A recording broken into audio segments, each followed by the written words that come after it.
Hi everyone, it's Kathleen. We are going to try a video today at my dining table and see how it works out. I have been working on multiple projects because I get bored easy. So I'm here today to show you 5 different things I have been working on. Rusty, no eating my coat. No. Got a new puppy. A red fox Labrador, English Labrador, who is only 10 weeks old and is eating everything in sight. So hopefully he won't require my attention. So what I have been working on, I have shown this before, from snippets to snippet cloth. So I have started with I have started with a vintage linen, probably table runner. I have taken various snippets of fabric, laid them on, hand stitched them on, and done all sorts of stitching all the way around. This will be a work in progress for at least the rest of the year. All sorts of different stitches, basket weave, French knots, more basket weave. All along the edges, I've done a sampler of different edging stitches. I absolutely love the way that looks, and I'm going to quickly show you this piece. This is going to be a short video. I'm going to be adding stitches on stitches on stitches, and I have a little bit more of this type of white background with colorful pinks, purples and blues, I guess, that I am going to add on here. So, oops. Okay, so this is just a snippet cloth, or a just because cloth, a just because blanket. I stitch just because. So I have done just a little bit of seed stitch all the way around here, a week in Mexico, and there's hardly any work done, but I spent hours, maybe 6 hours a day by the pool stitching this. So this is I call it a snippet cloth. I love to increase my knowledge on stitches. I'm very lucky I can stitch different kinds of stitches. As you can see by this, I can do all sorts of lovely stitches. And I love working with vintage fabrics and working on wool. None of this is working on wool. It's just on linen, and the back, linen and my stitches. I'm going to wear this as a shawl when it's done. So that's the first one, my snippet cloth. I have registered, well, no, I have not registered. I have put my name in on a waiting list for Fleur Woods online course. I don't know when it's going to be. It doesn't say. The next one available. Hopefully I can sign up for it.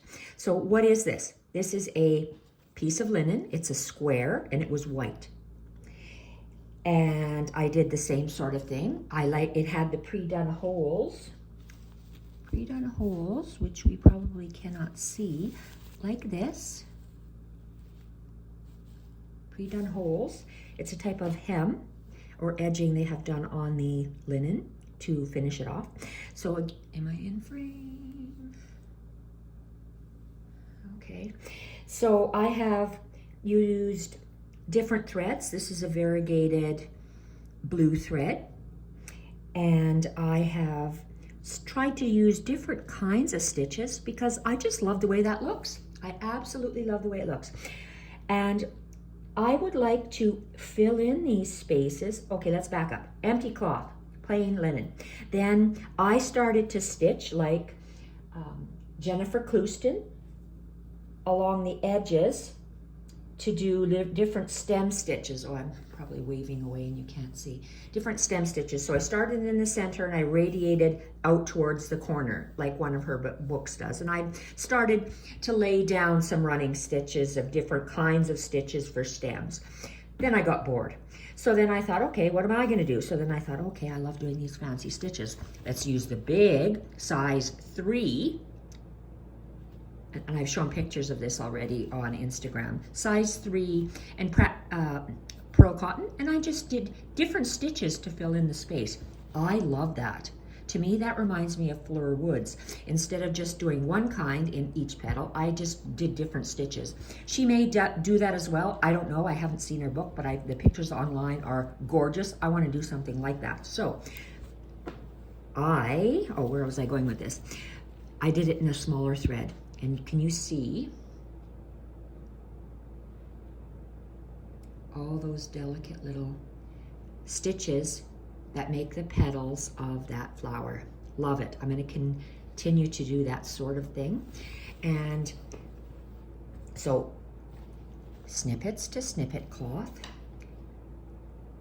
just because stitching, just because I stitch for the love of stitch. That's why it's Kathleen, for the love of stitch. So I cut out different pieces to put on. These are previous embroidery pieces that either I have purchased or that I have done myself. Embroidery, cross stitch, what have you. I love doing that, so I have a lot of that. And I've cut out little pieces, sewn it on. Little snippet pieces I've stitched on, and just different things and stuff that I have laid on, different things that I have tried, experimenting with different leaf stitches, different edging stitches, again, different leaf stitches, experimenting, and now I want to fill it in with Fleur Woods type stitching. In this case, maybe I cannot go this kind of stitching in the background. Maybe I'm going to practice Kantha on either way. I have not practiced Kantha before, so maybe this might be my background Kantha piece. You see how I cut out part of a doily to lay down so it looks like a flower. Then this is crochet, crochet, crochet. This is just a half of a circle doily. This is half of a circle doily. This is a square little doily to make a flower, different pieces. So maybe I'm going to do Kantha. So this is a just because for the love of stitch piece. Next thing I would like to work on. This is going to be saved for a Fleur Woods inspired piece. This is a linen tablecloth, and it is absolutely stunning. I have very bright sunlight on my dining table, and it might not be, and I'm in the shade here, it might not show the true colors. So I'm leery about working with wools because when I knot them in the back, they come undone all the time. So I have to figure a way of how I'm going to secure them properly in the back. But I saw this at Michael's yesterday. Tropical Collection, DMC tapestry wool. And yes, they are tropical. OMG, the colors. The colors are gorgeous. I don't know if you can see. True vibrant colors. And I think they're going to look just gorgeous on here. Absolutely stunning. So I might wait and keep this piece for when I get the opportunity to do the Fleur Woods course online. So that's, and it's this, it looks like, I can't even tell you if this was some person drew it on here, the leaves, or whether it's part of the pattern. But I love that there's leaves already drawn on here. And I didn't do that. And it's all the way, and they're all different, and some are fading in different degrees. So it looks like they were penned on, maybe with a ballpoint pen. So they're incorporated. So this is gorgeous. So I'm saving this to do a Fleur Woods inspired piece. So saving this. So that's the third piece. 1, 2, 3. What am I working on? Well, I was working nonstop for how long? A month on this before. This is the Gosling Quilt by Sue Garrett, the design, and it was written by Beck Brennan. So I showed this already. This is my here. This is, I'm just gonna slowly move it up. This is what I have so far. Men's shirting and vintage embroideries. So they are triangles, diamonds, and hexagons stitched together, and I've old cross-stitching pieces, embroidery pieces that I have done in the past, I am incorporating here. This is not in the past, I just did this actually, this one here. So, and I've done that recently. So some are recent, some are not so recent. So I'm working on this. And this is a quilt top, not a quilt. And I have, a lady asked me how I did this, and I said I was going to do a video on how I did this, but I sometimes get comments from people that say, oh, that's not the real way of doing it, and that's not good, and then I take it personally and I get anxiety attacks, so I'm not going to do that. I'm going to tell you, I told the lady, I wrote it down for her, but I need a little triangle, so I'm going to pause you. Actually, I'm not even gonna, I'm not going to attempt to pause you. I'm just going to run and grab my triangle piece.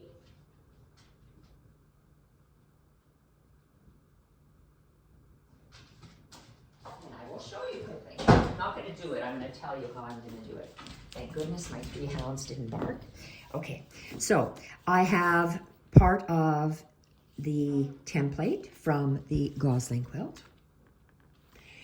I'm not going to give you measurements because I don't want to get in trouble. No barking. No, no, no. They can walk across the street. No. Good, Mila. So I have my template piece for English paper piecing. I work in bed. Everything is done by hand. So on the wrong side of the fabric, I place my paper, whatever paper it is, for whatever piece I'm doing. And then I fold it over, and if my needle was threaded, I would go like this, once, twice, and then I would tie a knot and cut my thread. That's done. Then I would go to my other corner. I would do the exact same thing. Fold it over, and I would stitch, and I'd have a knot at the end, so I'd stitch through once, I'd stitch through twice, and I tie a knot. So I have 2 tied corners. Fold, and I fold them over the same way. I'm anal, left and then right. And you see here, I ripped this one, but the knot would look like that.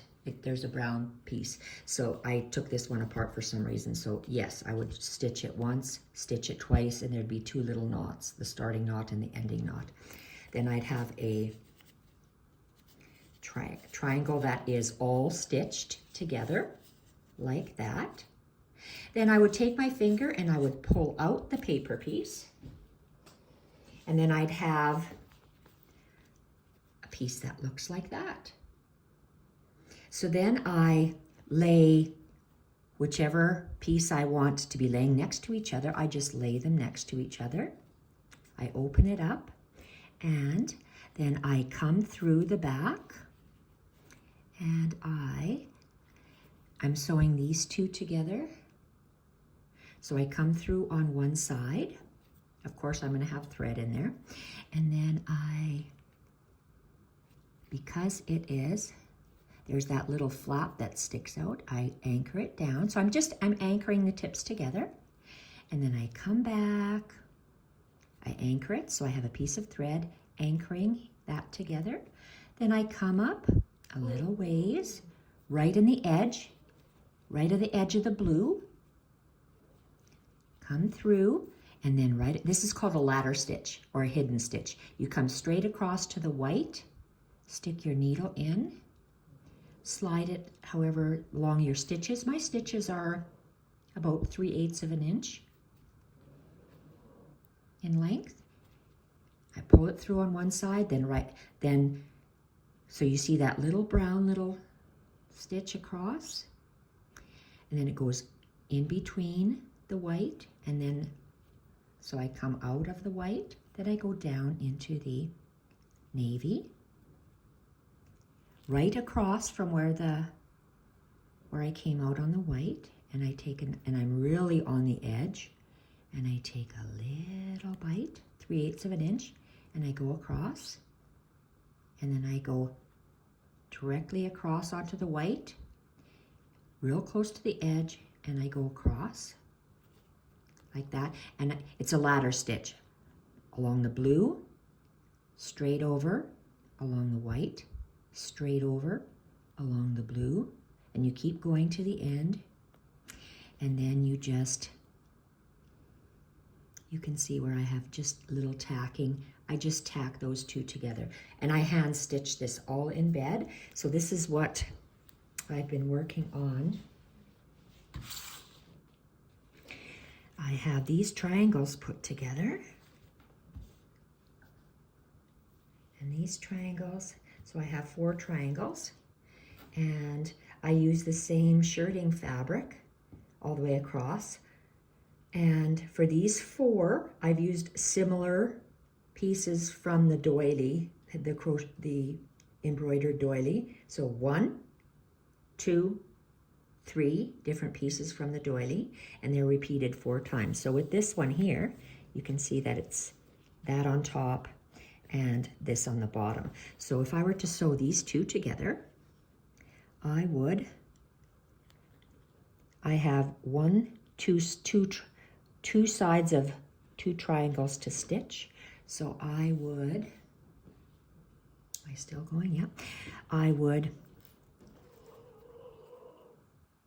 you see how this extends and that extends? It just fits nicely inside. And I'm going along stitching in the ditch, stitching in the ditch, in the seams, right there. Put my pin there.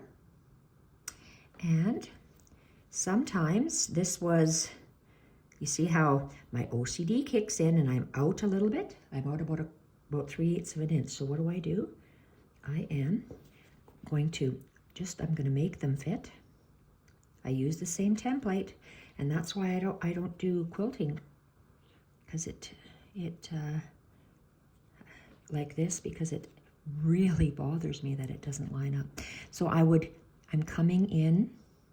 I always pick the thicker fabric, which happens to be the embroidered side. So I come in on the back, and I come out. I'm not on the tip. I'm actually on the edge of that side I'm sewing together. You can kind of see.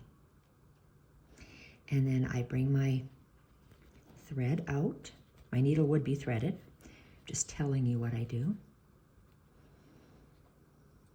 So it comes out on the white, and then I'm going to go down on the plaid, and then it'll be attached like that. And so with my thumb on the pin, and let's give it another stitch. So I would actually give 2 stitches. So let's go from the back. Before I start my ladder stitch, I would come up from the back, and I would get really close to the edge, and I'm coming up right, oh, see, I'm not in the back. I want to come up right on the top of that, right on the edge of the fabric. I'm right inside the fabric, right on the edge, right inside the fabric. And then my needle would go, so the first stitches would be anchored. And I'm going, with my needle, I'm going to go straight across into the white.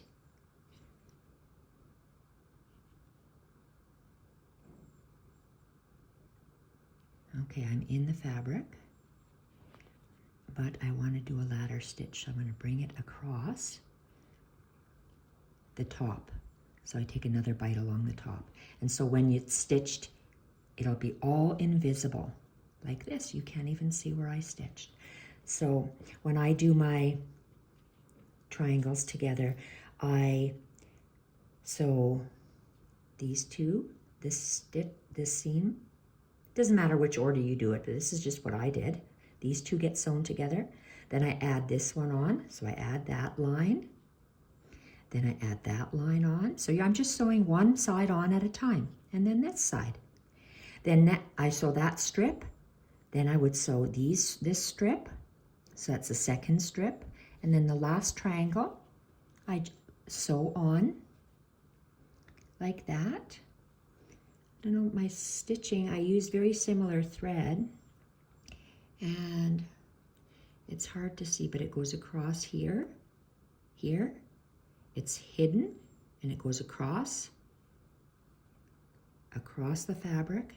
No, through the fabric. You know what I mean.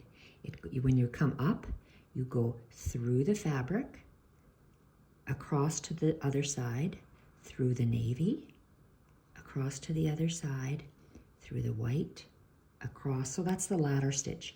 If it's confusing what I'm telling you, you can look it up on YouTube. And what else? So I did strip 1, strip 2, strip 3, and then now my last one I have to do is this.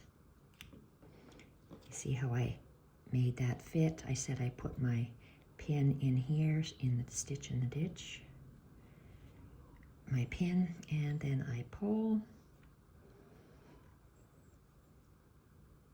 So when it lines up, the edges are all straight. I do the anchoring stitch, and then I do the ladder stitch. And I pull so it's straight, and then eventually it comes out laying straight like this. Then I finish off the end. So that's it. So that is the Gosling quilt I'm working on. I'm getting bored of this really fast. Why? Because it's repetitive. Same, same, same, same, same, same. It's just, I guess it's just a craft that is not for me. Thank goodness there are lots of people that do love it. I love making the fabric, but I'm going to finish making my throw blanket, and that's it for the Gosling. I'm not going to make any more. I have the Wandering Wife quilt. It used to be called the Gypsy Wife quilt. Now, for some reason, it's called the Wandering Wife quilt. I have fabric to make that quilt top. I will persevere and do that one. That's the only two I'm going to do. And then I want to get back to, what do I want to get back to? This. This is what I love. Everyone has a thing they love.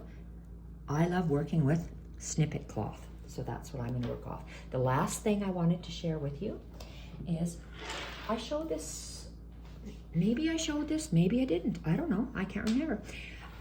I stitch in bed lots because I have chronic back issues. So I need something. What is this? This is one of those long, I think it's Ann Wood or Ann Woods or Ann Brook. No, not Ann Woods. Ann Woods, Ann Brook. There's long pin cushions that people were doing for the longest time on Pinterest. So I thought I would try this. This is just a solid piece of fabric that looks like it's collaged, and I purchased it online, and I thought it would be perfect for a long pin cushion. I wanted to try this Sashiko stitching. OCD. If my stitches aren't exactly the same length, it drives me nuts. I bought a perforated or measured lines on my needles from, is it Pony? I think I shared on Instagram. That paint wore off fast. Very, very fast. Like probably I couldn't even have done all of this. Like it wore off really fast. So I personally won't be buying it again. If others like it, great. I'm glad you like it. I won't be buying it again. Okay, why am I telling you this? I'm sharing with you my workstation, pin cushion. And I have needles that I work with, and I just stick it in there. My needles go in there. This is on a pillow on my bed. I loved how this looked. Why? So I can put my clips here if I need them, pins here if I need them. And I started off with a big piece of very thick white blanket. I live in Canada. It seems like I'm always cold, so I always like to stitch on blanket. I get them from the thrift stores. Ivory blanket on the back. I just had a piece. That's as big as I got it. I didn't cut it. It just was that big. So I attached my long pin cushion onto here. I sewed this little flap. Why? Because I just liked it. I liked this design over the blue blue fabric. I like that. I see my blue stitching line on this, I don't know, brown color, light tan color, and it works for me. I love it. That's the plain fabric underneath, and I put a couple of doilies. This is a large round doily, half of the doily, and the other half is down here, laid on top of the wool and tacked down. I tacked down, I followed the rows about every half inch on the crochet doily. This is another part of a vintage, well, I don't know if you can call it, there must be a special name for this because it looks like it's woven. I don't know what this piece is called, but they're available quite a bit. And then I wanted something other than just a white background, so I just took some of my cloth and I just laid it on, and you can see I invisible stitched with with white thread. Why? I don't know why, I just use it. I like white thread.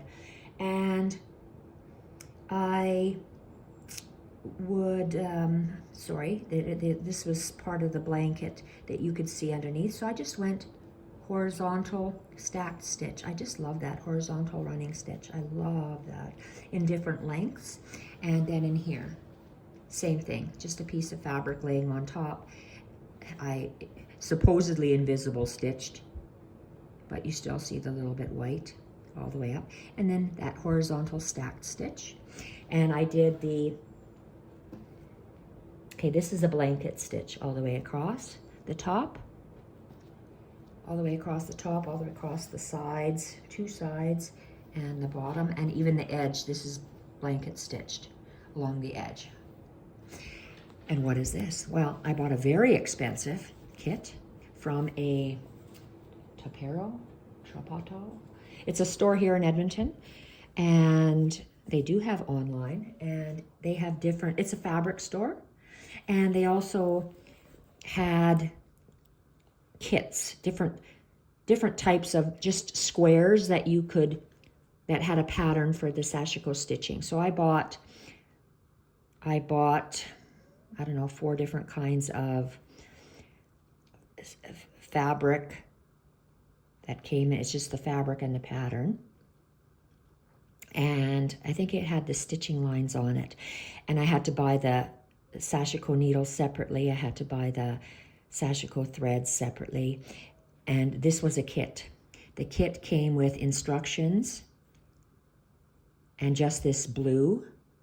I added, it came with this drawstring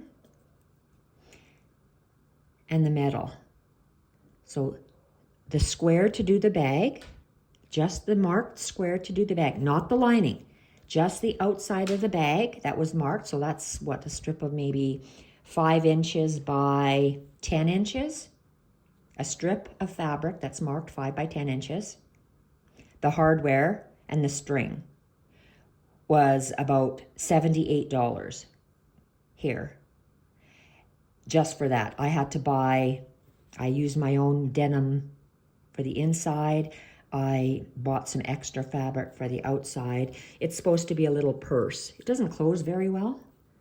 It just opens too much. So it's not even sewn on here. It's pinned. Why? Because I might want to take it off eventually. I don't know. Right now I fold it over like this. And when I'm working, it's either a garbage can, depending on where I'm working, or I put my thread in there, and put my thread in here. See, look, pen. This is the silk thread you gave me years ago. It is so strong. That is what I am using to stitch the seams together. I started off with rayon machine thread and it kept breaking. This is fantastic thread. comes from Tasmania, from a plant in Tasmania. Thanks, pen. And so that holds my, it's a pocket that holds my scissors and thread that sits on my pillow on my bed, and I can take something and I can lay it out here and I can start stitching, and that way I have my needle. I can just stick my needle in here to rest. I can grab some thread, cut it with my handy scissors. Everything is handy here, and I can stitch. So this is a beautiful, what do I, portable lap. It's not a desk. It's, and when I store it, I better take my pin out. All of this stuff stays in. This, of course, gets taken out. I open my purse, lay it flat, and I just, can you see? I just roll up my pin cushion. I can't tell you how much I love these. I made them differently than what they said to. Folded, it's a square that's folded into a triangle, and a smaller square that's folded into a triangle to make, I don't know if they call it a tulip, but it's absolutely gorgeous. I love that. I think it's stunning. They would even make nice flowers on a project, I think. So I wrap it up like this, and one this way, one that way, and it sits on my IKEA rolling cart beside my bed, and one project sits in the cart ready for it to be unrolled. So thank you everyone for watching. This was a video on what I am doing now. So I am going to finish this. I have to finish this. If it sounds like it's a chore, well, I want to finish it. I love the way it looks. I absolutely love it. Love my colors, love my shirting, love everything. I'm just tired of doing the same thing over and over again. That's what I like about these. It's different all the time. Off I go to finish my Gosling quilt. Thank you everyone for watching, and bye for now.